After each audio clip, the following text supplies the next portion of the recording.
the nutrition component. Were we doing the best that we can for our athletes from a nutritional standpoint that we can do in the high school setting? And then, validating our decisions with data.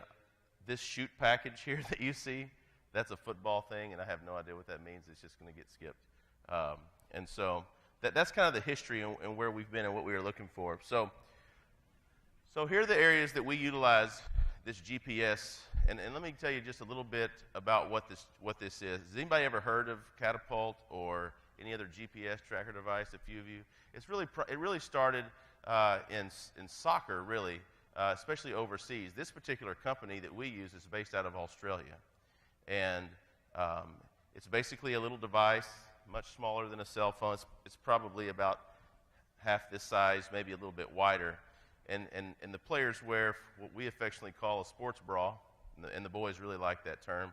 Some of them wear it well, and this device just goes right in their back, and once it's turned on, it measures a wide variety of movement patterns. It can the particular device we were using measured running symmetry, and I'll talk through some of that. But basically, it allowed us to collect data and make decisions from an athletic training standpoint, from a performance standpoint, and from a X's and O's standpoint from a coaching staff, which I didn't get involved in. Okay, but it allowed us to collaborate to make best practice decisions for our athletes. Okay, and that's really what we're all in this to do, right? That's why this room's going to be full later for EBPs, right? It's data-driven decision-making, evidence-based practice, and that's what's going on in academics, in education. And so that's one of the things we were trying to do is, hey, we think we know what we're doing, but we've never won it all, right? We've never been as successful as we think we should have been. So why is that? What can we do? Can we validate our practice plans and schedules? If your coaches or anything like the coaches I've worked with historically, they do the same thing the way they've always done it because that's the way they've always done it, right? And sometimes we're that way as athletic trainers. I know I am. Somebody brings me a new idea, and I'm like, nope, I've done it like this forever, and you kind of, it's just easier, right? It's easier. If it's not broke, don't fix it, that whole mentality. And so it's the same thing that we were trying to identify that everywhere. Athlete accountability, and I'll show you what that means later, but are the athletes performing and doing the things that we expect them to do every day, whether that's from a performance standpoint. Let's say as an athletic trainer, I have a student that I think is ready to return to play from injury, but for that hour and a half when they're in between the lines or they're out there on the field, there's 300 other players out there. We had 420 football players. Okay, they weren't all out there at the same time, but when they're there, am I really able to evaluate their gait or their running symmetry or any of those things, right, during that time? And so this kind of allowed us to do some of that. Identify progress and performance, injury prevention. I'll talk a lot about that. And then a component that, maybe you haven't dealt with a lot as an athletic trainer, but I have, and I think there's a lot of those who do, is the recruiting aspect. I can't tell you how many times college recruiters come sit with me, okay, to discuss injury history, future injury projection of an athlete, especially of a high-caliber athlete. And so, those are the things that we were looking at. And so when we talk about that first one, validating coaching philosophy and opinions, and I realize this is not a coach's workshop, but I don't know about you, but for me, the relationship that I had with my coaching staff, and I hope that you would get there too, is that every decision they made went through me.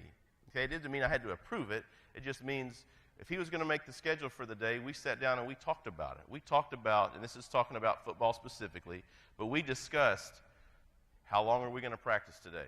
How many, quote, periods are we going to go? Does that make sense?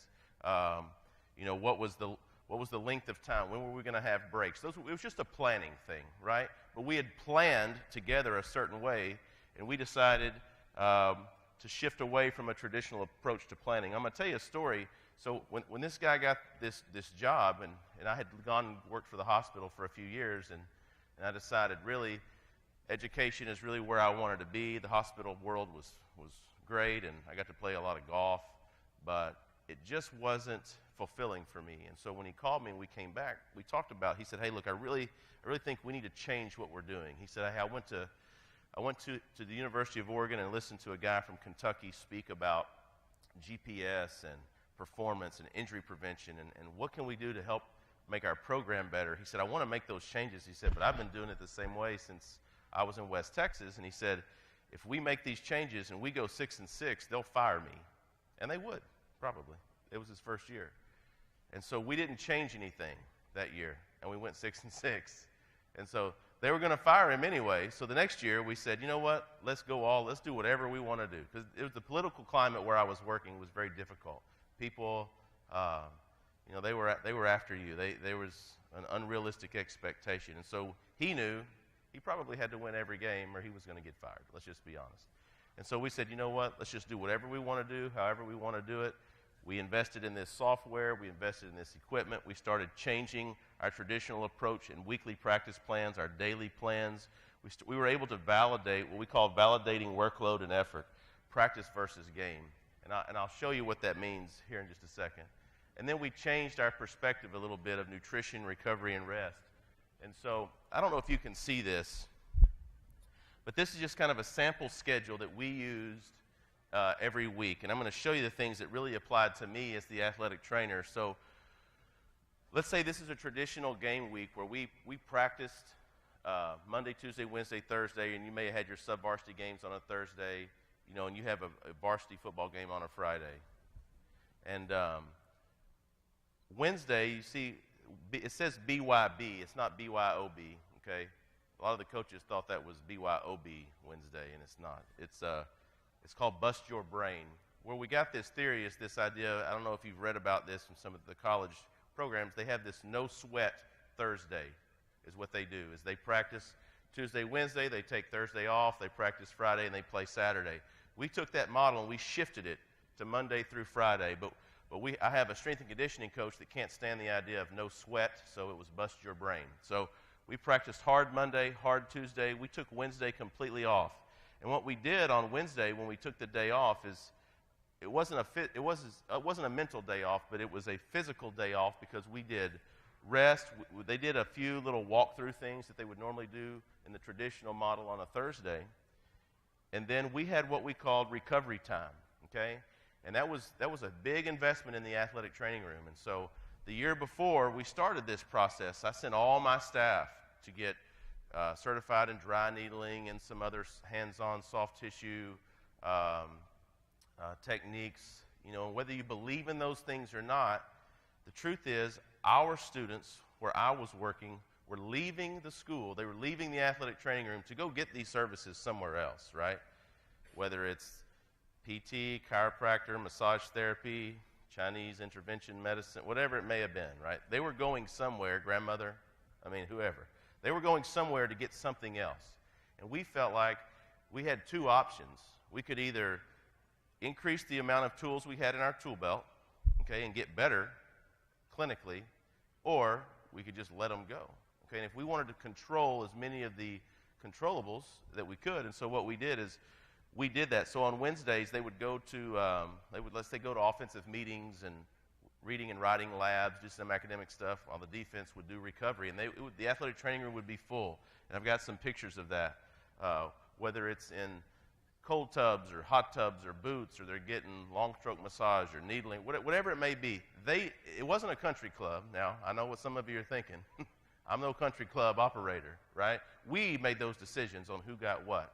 And there had to be we didn't have room for 50 people at a time, but we tried to make some decisions about who these kids were and what they needed in this recovery process, all right? And then on Thursday, we would actually have an hour to an hour, 15-minute full-speed practice, okay? And that's different from maybe what a lot of you do or what we had done historically. On Thursday, we took the day off. We were done. You just went and walked through. Well, a lot of our thinking in this came from our track team, okay? Our track and field team, our girls just won their third state championship in a row, seventh in like 10 years. And you know what they do the day before a track meet? They go out and run block sprints. They're getting their motor running, okay? Now, if You can't tell by looking at me, but because my motor's not been running in a long time physically. But that is kind of their model in track, and they've been successful, and they've been success at the college level as well. So we kind of started implementing this. We go out at full speed. We're not having contact, but it's full speed drills, and mostly it's a team type of script. Okay, and here's a sample practice script, which you probably don't care about, neither do I. So what this allowed for me as the athletic trainer is what I like to call this collaborative approach for success. So no longer was the coach just making the practice plan, handing it to me as the athletic trainer. Here's what we're doing today, okay? Irregardless of my opinion, irregardless of what I think's best, but there's a trust relationship there anyway, right? That's really the basis of any of this is that relationship, and we can talk about that separately. But allowed us to plan and organize together, coach and athletic trainer. The intensity piece and the recovery piece, those are the things that we were concerned about. Are we practicing as hard as we need to? Are we recovering like we need to? And then the nutritional component, and this is something that we haven't touched on yet, but I talked about earlier. So we started feeding our kids every day after practice. We started feeding our kids, giving our kids some type of recovery immediately after they lift. And a lot of people think has to be a lot of money attached to that. Well, the truth is, where I've come from, we're a Title I school. We had well over 60 to 70% of our kids were on free and reduced lunch. But there's money available to you as an athletic department and as a school system. I just took a new job in White Settlement ISD. The first thing I did was I went in and I met with the child nutrition director and tried to implement a summer food program, okay, or an after-school type of ACE food program so that our kids had access to nutrition. Those of you who are in school districts like that, and really even in the wealthiest school, kids don't eat the way they should. I mean, I look at my own children. They'd rather eat, something like I want to eat now, other than something that's nutritious and healthy, especially and timely after workout. Okay, so here's an example of some of the things that we did for this recovery day. Whether it was these boots that we use, some type of recovery tub. I didn't put any of the other pictures in there, and sorry, I've had to rebrand this entire presentation recently. But our kids would report to us, man, I feel so much better today, just based on the schedule change, okay, just to give you an idea. So here's a look at one of the graphs that we use when we started collecting this data. And one of the metrics that we use to measure is called body load, okay? And body load is really just a combination of all, there's algorithms, I think that's a word. There's algorithms that are used to kind of calculate all these things, but body load is just this combination of all your movements, okay? Foot in space, heel strike the ground, if you're running, if you're not running. So you can have I can stand and walk in place and have a high body load, right? But these are team metrics, and to see, are we doing what we thought we were trying to do, which is, so if you look at those on the green bar graph, those 5 bars in a row, that's a Monday, Tuesday, Wednesday, Thursday, Friday. And that first one, you see that Friday is off the charts, right? That's obviously your competition day. And everything is going to be elevated that day because your intensity is higher, your effort's going to be higher. But in general, you can see we tried to practice hard the first 2 days. We tried to take a day off. We tried to ramp up a little bit better, and then we tried to, at the end, peak. And so it allowed us to see some of that. The same thing, now, I will say that was the first year that we collected data, and we found that, hey, there's a day that our defense really needed to be doing more, right? Or let's say not every person on our team was in these devices. We had like 45 of them, okay? Well, guess what? Not all 45 are active at the same time, so many of those kids are kind of skewing some of this data as they stand there and watch, okay? So in my new location, we've shrunk our devices down to 30, and we have to be better at plug and play and trade, and really it's how you manipulate the data. You can go in and pull those kids out so they don't skew your data, but we weren't really good at that. So there's heart rate. So this is kind of our season trend to see were we successful. And in some respects, that's the model that we tried to hit, and we really did. But look at Wednesday and Thursday. Those should really be flipped. But I show you this to tell you that it's kind of an imperfect science to the point where that Thursday data, that's the average of body load. On Thursdays, our offense would go out and do 100 plays, but our defense would go out. Defense can't run around a lot. A lot of that is where you're supposed to line up, I guess, and where you're supposed to go. So they don't do a lot of physical activity. So it kind of, when I present data, I kind of have to, take that in account. And so this just gives you a little bit of an idea. But this is what the device looks like again. And from an athlete accountability standpoint, it's funny. We had. Let me back up just a minute. We when it comes to the rest and recovery piece, I meant to tell you that the year before, they had about we had I think the second week of the season we had probably 7 or 8 players out with really serious soft tissue injuries, hamstrings, hip flexors, whatever it may be. And whether everybody, the coach always wants to blame. Well, you don't lift this, or you don't stretch enough. That's always the answer to an athlete. You don't stretch enough. You need to stretch more. I'm like, what does that even really mean? And so, what's funny, when we went to this, we reduced our soft tissue. Just by tracking it, we reduced our soft tissue rate by probably 80 to 90% that season. Now, is all of that because of this? Is some of it luck? I don't. Again, I can't tell you. I don't have a research paper to show you. I just have anecdotal evidence to tell you that kids reported feeling better, feeling refreshed. And if you think about it, when you're giving them a day off, and so we went into fall camp this year, or spring camp this year, the same way.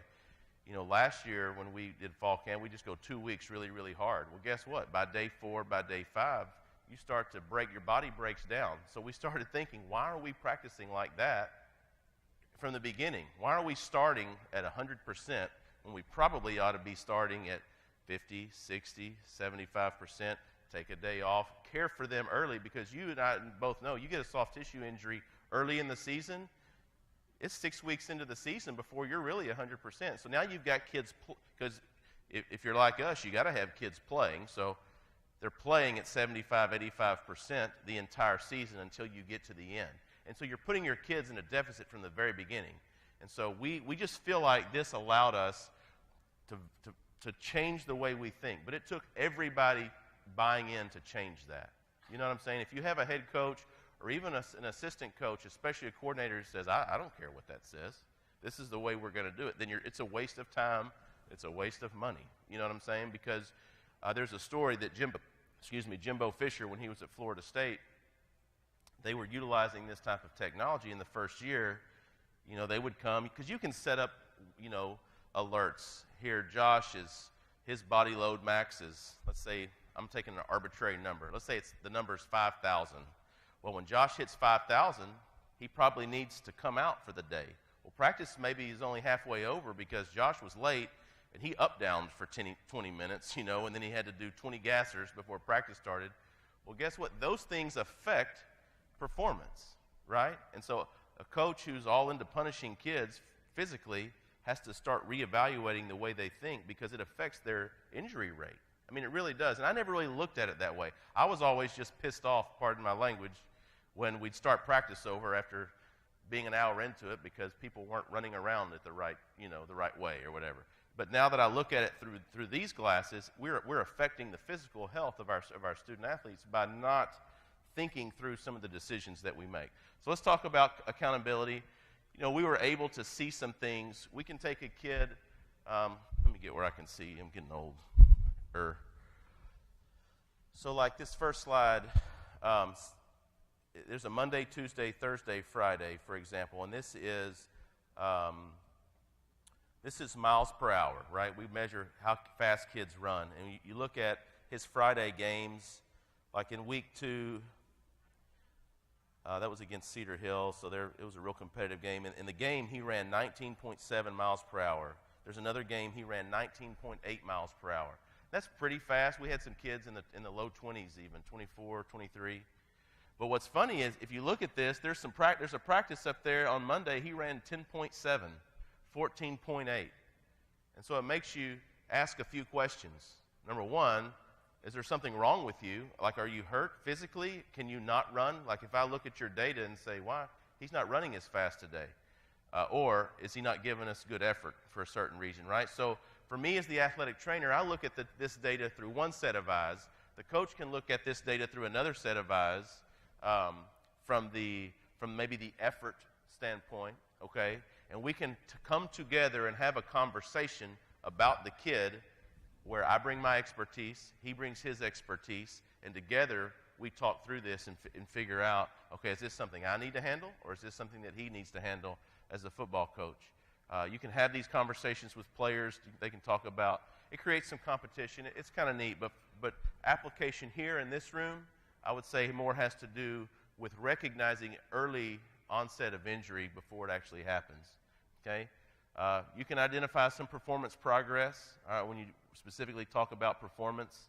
This is one specific player and his top speeds. You can see early in the year he was hitting, his max speed was like 18 miles per hour, and then by the time we got to the state, semifinals, state quarterfinals, he was consistently, those bottom 3 out of 4 marks were up in the 20s. Now there was one game he was in 17, but some of that's your competition, right? He was a defensive back, so if he's got nobody that's going to run by him, he doesn't have to run very fast either, and so some of that is based on competition. Same thing with all the different metrics we used as a team. We can look at performance progress as a team. So these metrics are practice load and body load, intensity, heart rate exertion, heart rate intensity. I could spend hours talking through a lot of this, and I'm not going to, because I really just want you to see the overall picture of some tools that we can use as athletic trainers. There's resources out there, there's technology out there that brings value to our position, I feel like, and it's applicable not just in football, but it's in other sports. And this allows you as kind of a seat at the table to help be a good partner in the progress of those athletes. And so, let's see. Identification of talent, you can compare 2 players. We didn't do this a lot, but you can take 2 players and look at their distance. How far are they running in practice? How fast are they running in a certain speed zone? So how many yards are they getting above 10 to 15 miles per hour? Let me give you an example of how we utilize this data. So when we're talking about changing our practice plan and the coach said, hey, we want to make sure that we're fully prepared on game day. I don't know about you, but how many of your kids in the fourth quarter, the first half of the season are tired, or you start cramping in the fourth quarter, all of these things, right? We've all been through that. And so one of the things we were able to see when we collected enough data is, okay, we have wide receivers that are running 15,000 yards in a game. They throw the ball and they run a lot and whatever. Well, in practice, if they're only running 10,000 yards every day, what's going to happen, right?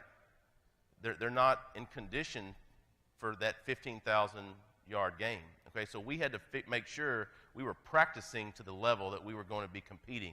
And it was kind of backwards. You had to collect enough data and see your game load and figure out what is it we were doing in practice. So if we had kids that were running, if we had offensive linemen that were running only 5,000 yards in a game, but for some reason in practice we were just busting them, and they were getting 10,000 yards, then we're overtraining them, right? And we're setting them up for failure.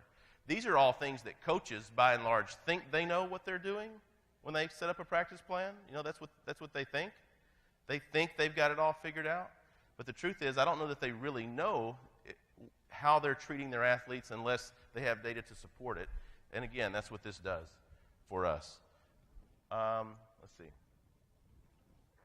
All right, identifying injuries, injury prevention and monitoring return to play. So one of the great things, and some of the softwares don't have this, but there's a running symmetry piece to this. I don't even know. I don't know if it's called a spirometer. I'm no scientist, but you're able to see side by side. Let's see if I can see the graph here. Here you go. Here's a good one. So we were able to evaluate a kid's running symmetry if we wanted to every day, or we looked at a total season here. You can see a kid. You can see Monday he was favoring his left side 5%. You can see down here at the very bottom there was This was the state semifinal game. He had hurt his ankle on Tuesday. He was favoring his right side 9% of the time. Okay, and while you may look at that and say it doesn't really matter, for me, we were actually able to identify a kid starts having especially biomechanically, they start having an issue early on before it really manifests itself into an injury. There starts to be some subtle body changes, right? In either how you walk, how you run, in your gait pattern. And so this allowed us to go in and see, and I didn't sit in my office all day long and analyze data. I hope you don't think that. This program has sports scientists that support this, but I did have to learn. I learned a lot along the way, and I was able to look at these things and maybe identify some kids who had a predisposition to being hurt prior to that actually happening. Recruiting, you probably don't care a whole lot about that, but I will tell you this. As far as just doing what's best for kids, which I think is why we're all in the business, especially if we're in the school business, high school or college, is we had a young man who had never played football at the varsity level until he was a senior. It was just the way that it was where I come from. There was a lot of kids, good kids that never got to play because we had a lot of good kids, and he ended up getting on the field for the first time as a senior. But if you know anything about especially major like division, like Power 5 recruiting, if you're a senior and you don't have an offer, it's over for the most part, And so, but he just was really showing out in spring and at practice. And we had a couple of recruiters in, one specifically from the University of Wisconsin, who utilizes the same GPS type of system. Now, theirs probably costs a whole lot more money than ours does. But the metrics are similar, okay? And we said, hey, this kid runs 24 miles an hour. And they're like, no, everybody runs 24 miles an hour when you're trying to sell a kid to a recruiter, right? Well, we were able to actually send them his data, right? And these colleges have people for that. You know what I'm saying? They got people who analyze, they got people who do their data. And because I can feel you saying, I don't have time for all this crap. I can hear it coming from the room already, because I really don't, I really didn't either. I mean, but you make time, and the coaches had a lot of this responsibility. I was just kind of the checks and balances guy. But when they looked at his numbers and they were able to see, oh yeah, no, this is legitimate, because the data didn't lie. You know what I'm saying? Coaches' stopwatches lie all the time. They stop it a little bit early, or the height and weight thing, it kind of stretches a little bit. Get on your tippy toes, when you're trying to sell a kid. But the data didn't lie. And so anyway, the kid ended up getting a scholarship to Wisconsin. It was a really neat story. But we feel like part of it was, and so when we went to, when we go to sell this to our school board or to somebody else or to a booster club who might be going to invest in it, these are good stories. You know what I'm saying? Because their kids are at the middle of it, right? It's not, does it benefit adults? Sure. But if it's for the kids, and the kids can be at the center of the conversation, I think it's hard for people to completely tune you out. His name was Emmett Perry. You can look him up. It's a good deal. And so ultimately for us, this was where that was the ultimate goal. It was crazy that year. We ended up not losing a game, and we changed our practice schedule to where we quit practicing hard on Wednesdays. We wore the GPS. We changed our nutrition plan where we were feeding our kids. We started trying to control the things that typically are very hard to control in high school athletes. That's why kids leave high school and they go to college, and they're so successful, and they come back looking different. You know what I'm saying? They come back looking physically bigger. It's because those colleges are controlling. You know this. They're controlling all of those things. They're controlling when they eat. They're controlling as best they can when they sleep. And all those things. They're doing their homework for them and whatever it may be. But for us, we felt like if somehow we could do that. And so I've talked in some other places, and they said, yeah, but we don't have those kind of kids. Look, we just moved. I just took a big risk and took another job and to rebuild a place that hasn't ever had anything like this or remotely close to that kind of talent. You know what I'm saying? I'm used to having 25 recruiters at a football practice in the spring, and I got to tell my student trainers, you got to figure out who's who, because there's too many people on the field. I think we had 2 people come by all spring, and they were like in AIA schools, where I'm at right now. It's a different world, but we're implementing the same practices because we feel like if we can maximize what we're getting out of our students and what we're giving to our students, it allows us to be successful. And from the athletic training standpoint, you want to add some staff, or you want to increase your salary, you want to maybe expand your facility, or you just want to change the way people see you and perceive you as a professional, I would encourage you to consider, and it doesn't have to be this, but it can be adding any other tool to your belt and then doing a good job of promoting that and showing the value there, so that when people see you, they see you in a different way. Historically, and this is a soapbox moment, but I got the time. Historically, I remember growing up in the profession and people saying, I'm not, I have to do equipment, and athletic trainers say, I'm not doing equipment, I'm not doing the laundry, I'm not doing lunch duty, I don't want to teach a class, I'm not going to go to ISS, I'm not. And those are all negative. Now, and I agree with all those things. I'm not standing here telling you I don't. I agree with all those things. But I do think there are some things that we can do as professionals that aren't the laundry, okay, that require a little more brain power than laundry. Even though sometimes the mixing of the chemicals is tough for me. But there's things that we can do as professionals and add to our tool belt that will make people see us a little bit differently. You know what I'm saying? It'll make people perceive the job that we do, and all of those no's, when people start looking at us, and man, because people will say, why do they think I'm so negative? Well, you say no every day to something, and those are good no's, by the way. I'm not saying don't stand up for what we believe in, because we are better than those things, but there are some things that, guess what? My coaching, I got coaches, and I got some smart coaches. They couldn't figure this out. They couldn't do this. They want it, but they don't know how to get there. And me, as an athletic trainer, I was kind of the stopgap, right? I was the bridge. I'm not doing all the work, okay? They pass out the devices. They collect the data. They upload it into the cloud, wherever that is, okay? We get reports. It generates all these reports for us. It's not rocket science. You just have to watch the data, review the data, once you get to look for whatever you want to look for in this particular piece.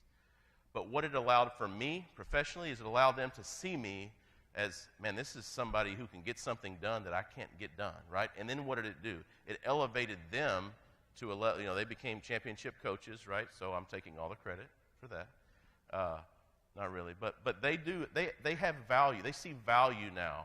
And so when my coach left and went to another school, he said, what do we got to do to get as many of you people, talking about our staff, and as many of the resources that we had, how can we recreate this? Okay, and so I just think that's a big component of our profession that, you see athletic trainers moving forward, dual credentialed, or whether it's strength and conditioning, and I'm not, or whether it's getting involved in sports nutrition. Athletic trainers are finding their niche in a lot of areas, and I used to look at that and think, man, they're sellouts. Okay, they're abandoning the profession.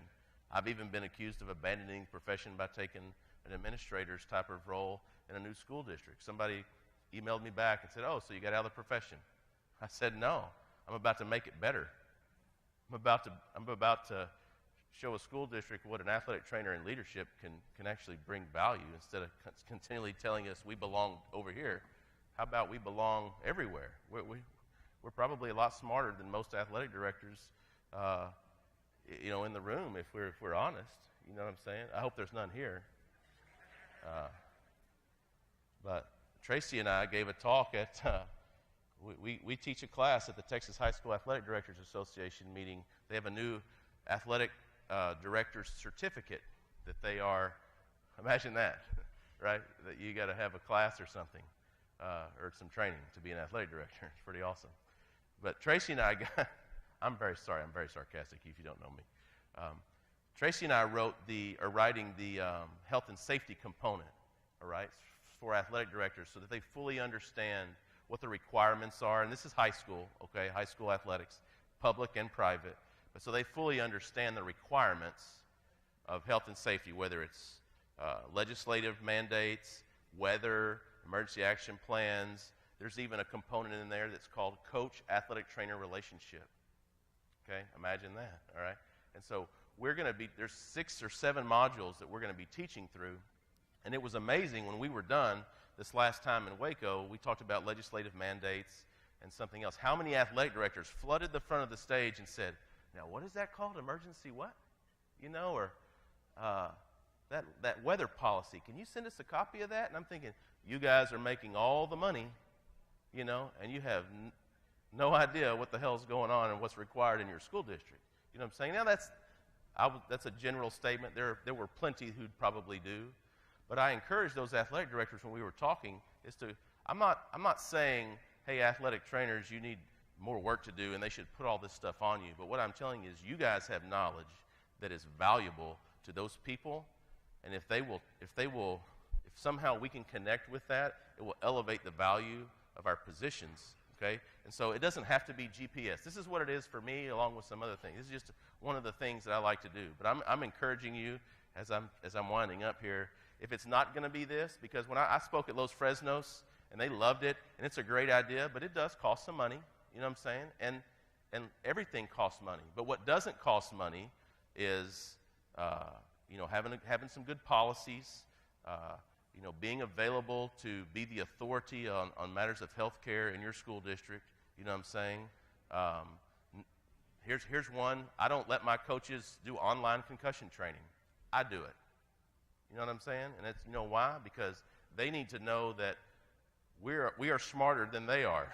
You know what I'm saying? We're smarter, or just as smart as the computer training. They need to see you as the authority in those things. And so whether, like I said, whether it's GPS, whether it's policy, whether it's something that costs money or doesn't, be an advocate that for something that gives you the edge, so that you're so valuable that either A, they got to give you some more people to help you do some more things, or B, they give you some money to do it with. I think there's some win-win scenarios for everybody, and so I'll stop on that. But any questions about? We got a little time about GPS or really any of those things. I know it's early, but I'm happy to answer any if there is any. Yeah, there's one in the back actually. Cost? I know you'd ask that. So here's the deal with that. So we just paid. It's changed. When we first got into GPS when I was in DeSoto, it was kind of new. And there's multiple platforms. So let's just talk about this company, and this is not an endorsement by any stretch of the imaginations, but this is the company we worked with. They're called Catapult. And if you go to their website, they have multiple options. There's one called Player Tech, which is kind of new. It's very affordable. It's got this cool plug-and-play, platform on the computer, and it goes all the way up to, like we just paid $30,000. Okay, we're making like 3 installments over 3 years, and we'll own the units. And I know that's a lot of money. It is a whole lot of money, but it could. They go up to like $300,000. These professional teams are using devices that you can have indoors. But if you think, let me put that in some perspective, since I just took a new job and I'm controlling all the money at this point. Is that I've seen what coaches spend on new uniforms and on football helmets and on graphics that go over windows. You know what I'm saying? And things like that. $30,000, and you could probably get a set of units for closer to 5 or 10. If we're using what's called an X4 device now. The Player Tech is a much more affordable, but because we've been with them, they kind of gave us a deal, if there is such a thing when you're paying that kind of money.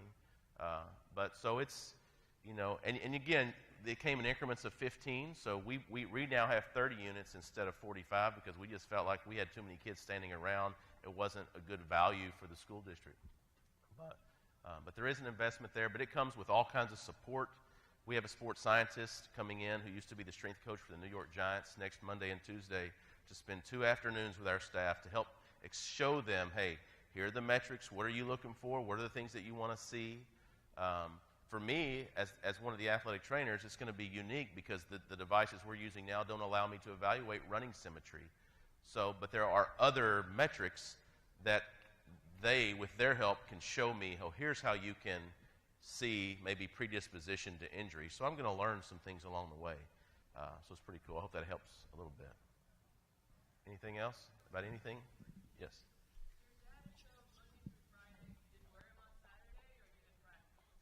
No, we did wear them on Saturday. I didn't include that in the data because on Saturday was film. We did maybe a 20-minute run and some lifting. And so the lifting component, and we still wear them on Saturdays, the lifting component, because of the satellite doesn't read GPS indoors. Now you'd have to pay a lot of money to you can get body load, but you can't get other measures.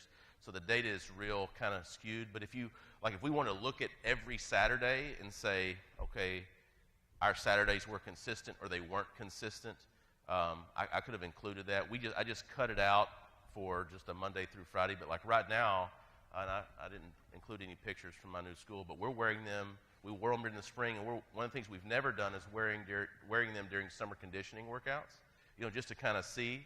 And so we're doing that now, and I think it's going to be interesting just to be able to compare. And we've not even scratched the surface. One of the things you can do here is you can go in and cut out, if a coach, now this is a coach talking, not me, but if he wanted to see just whatever inside run or all their team stuff, you can cut out that data and look at team every day, or something like that. Or if I wanted to see a kid do the same thing every day, an individual drill, if he was hurt, I wanted to see how his progress is from a rehab component, I can do that. There was something else.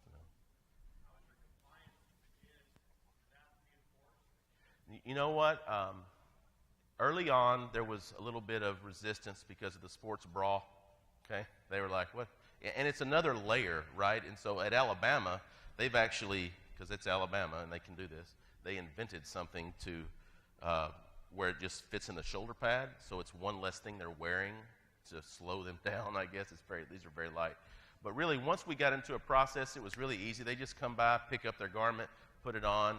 You hit a button and turn it on, and once it's on, it's on. And what you do is, if it's on for 30 minutes prior to the time they get outside, you just go in and you just cut. It's like a big long timeline, and you just say, we started here and we ended here, and this is what we're actually measuring. So really, it became something that the kids bought into, and I'll tell you why, we were also successful, right? And we showed them, we would bring them in, show them the data. Or if I had a kid that I was concerned about who may be hurt, I would bring him in and show him, look, it says right here, you're favoring your right side, or you're sure there's something that you're not telling me, and he would say, no, and then we could take him to the table and maybe evaluate and do some measurements or something like that. Yes, sir. You mentioned the nutrition aspect of it. What did y'all do at DeSoto, like after practices? You mentioned that Sure. you met with a child nutrition director. Yeah. And what did y'all were able to get from them and stuff like that? Right. So what we did is we had two things. I started with what the cheapest thing I could find, which was just chocolate milk, right, for immediate recovery, whether it was after weights. But even that became expensive at 50 cents a box. When you've given out 1,500 boxes of milk in a week and somebody hands you an invoice, and I'm like, oh, who's paying for this? So I was like, well, that might not work. And so, luckily we had the Gatorade does their G Week thing, and different people get that. We had, stockpiled some things, but the bigger component that we utilized instead of just that recovery piece was we had our cafeteria through the after school, and it's federally reimbursable. This is reimbursable food. Now, we upgraded the food a little bit just because I went to the cafeteria person and said, look, 2 pieces of white bread and 1 piece of government cheese and a piece of government meat is not going to cut it. We're going to have to try to. So they bought some better bread, and they can do that within that money allotment.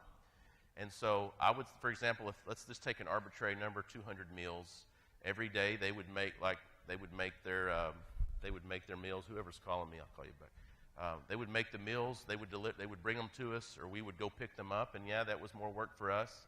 But at the end of the day, they would come in after practice, shower, and on their way out, I had 2 coaches at the door who handed them a sack lunch.